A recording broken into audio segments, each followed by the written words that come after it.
Bueno, durante muchísimo tiempo, la idea que teníamos, la dominante, era que el cerebro adulto, pues, era una estructura fija, ¿no? Casi inmutable. Pero, ¿y si todo eso estuviera en realidad equivocado?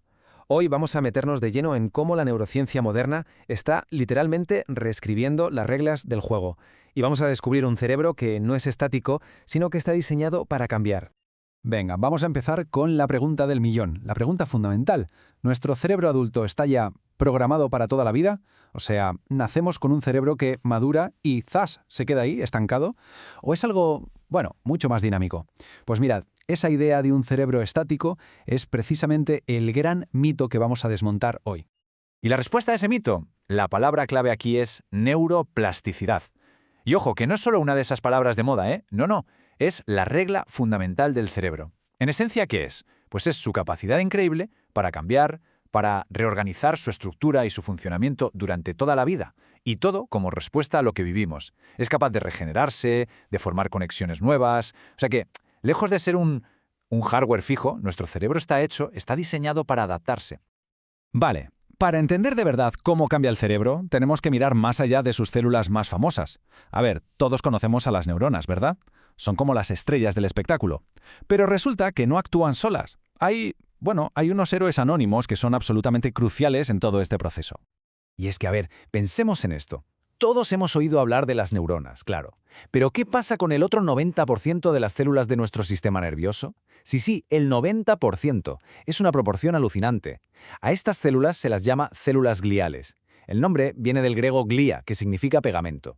Y es que durante mucho tiempo se pensó que solo estaban ahí para eso, para pegar, para hacer de soporte.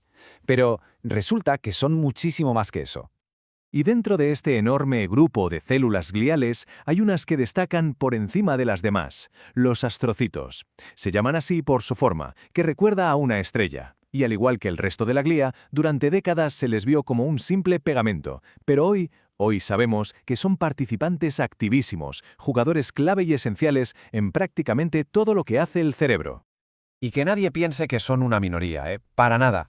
Fijaos en este dato, un 25%. Una cuarta parte de todo el volumen de nuestro cerebro está ocupada por astrocitos. Esto ya nos da una pista de su importancia, ¿no? No son un extra, no son un añadido, son una parte fundamental de la propia estructura cerebral. Entonces, la pregunta clave es, ¿qué hacen exactamente? Bueno, pues la respuesta corta es de todo. O sea, guían a las neuronas en desarrollo para que lleguen a su sitio. Hacen de jardineros, podando las conexiones, las sinapsis que ya no se usan. Controlan lo que entra y sale del cerebro, manteniendo esa famosa barrera hematoencefálica. Regulan el flujo de sangre, el metabolismo, la energía y, por si fuera poco, y esto es alucinante, una parte de ellos actúa como células madre capaces de generar neuronas nuevas.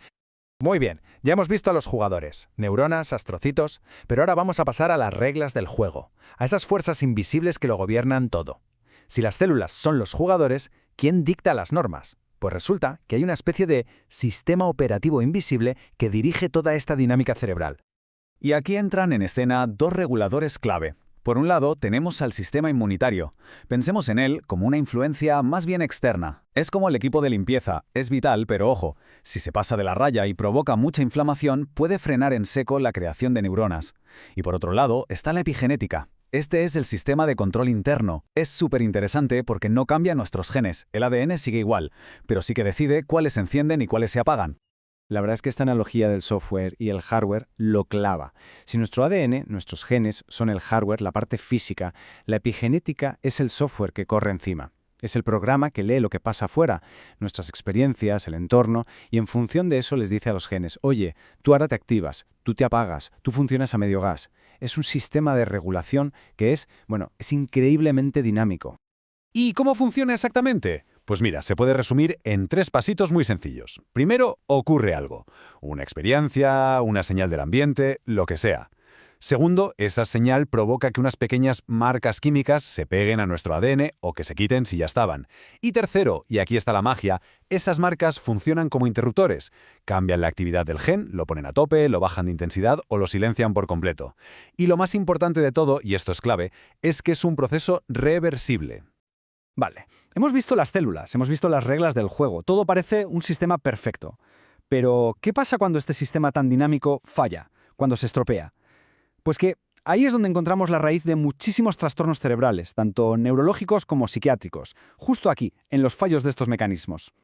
Esta tabla lo resume de una forma súper clara. Miremos algunos ejemplos. En la esquizofrenia, pues se ha visto que una variante de un gen puede hacer que el sistema inmunitario se pase de la raya podando sinapsis. Literalmente elimina demasiadas conexiones. O en la ataxia de Friedreich, un interruptor epigenético defectuoso apaga un gen que es crucial. Y lo increíble es que el gen no está roto, está perfecto, simplemente está silenciado. Y con las lesiones cerebrales, lo que pasa es que la inflamación que se produce es tan bestia que bloquea por completo la capacidad del cerebro para fabricar nuevas neuronas. Pero a ver, que no todo son malas noticias. Si hemos dicho que el cerebro es dinámico y que estos sistemas pueden fallar, ¿no significa eso que también se pueden arreglar? Pues sí, y es justo aquí donde esta nueva forma de entender el cerebro nos abre una puerta enorme a la esperanza, a terapias que podrían ser revolucionarias. Y este es el mensaje central, la idea con la que tenemos que quedarnos. Precisamente porque estos sistemas son dinámicos y sobre todo reversibles, se convierten en dianas perfectas para nuevas terapias. Porque el cerebro no es estático, porque la epigenética se puede resetear y el sistema inmunitario se puede modular. Tenemos nuevos caminos. La propia capacidad del cerebro para cambiar es, paradójicamente, la clave para poder repararlo.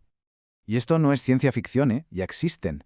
Se llaman fármacos epigenéticos y están diseñados para hacer exactamente eso, ir y toquetear esos interruptores. Volviendo al ejemplo de la ataxia de Friedreich, pues ya se están investigando fármacos capaces de ir a ese gen, el FXN, quitarle la marca epigenética que lo está silenciando y básicamente volver a darle al on.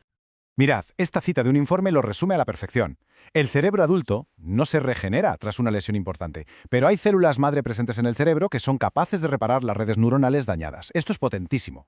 Lo que nos dice es que, aunque el cerebro no se ponga a regenerarse a lo loco por sí solo, el potencial está ahí.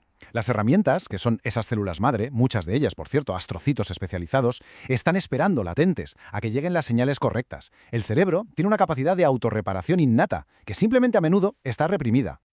Así que, ¿cuál es el objetivo? ¿Hacia dónde vamos? Pues el futuro de la neurociencia reparadora parece que va por una doble vía. Por un lado, desarrollar terapias que bloqueen esas señales del sistema inmunitario que actúan como un freno para la creación de neuronas. Y por otro lado, encontrar la manera de activar y guiar a esas células madre que ya tenemos en el cerebro para que se pongan a trabajar. Es, como se suele decir, quitar el pie del freno y pisar el acelerador de la reparación. Y con esto cerramos el círculo y volvemos un poco al principio. Si aceptamos esta nueva realidad, que el cerebro es un sistema dinámico, capaz de reescribirse a sí mismo constantemente, la pregunta ya no es si puede cambiar. Eso ya lo sabemos. La verdadera pregunta ahora es, ¿hasta dónde puede llegar? ¿Cuáles son los verdaderos límites, si es que existen, de su increíble, de su asombrosa capacidad de recuperación? Ahí lo dejo.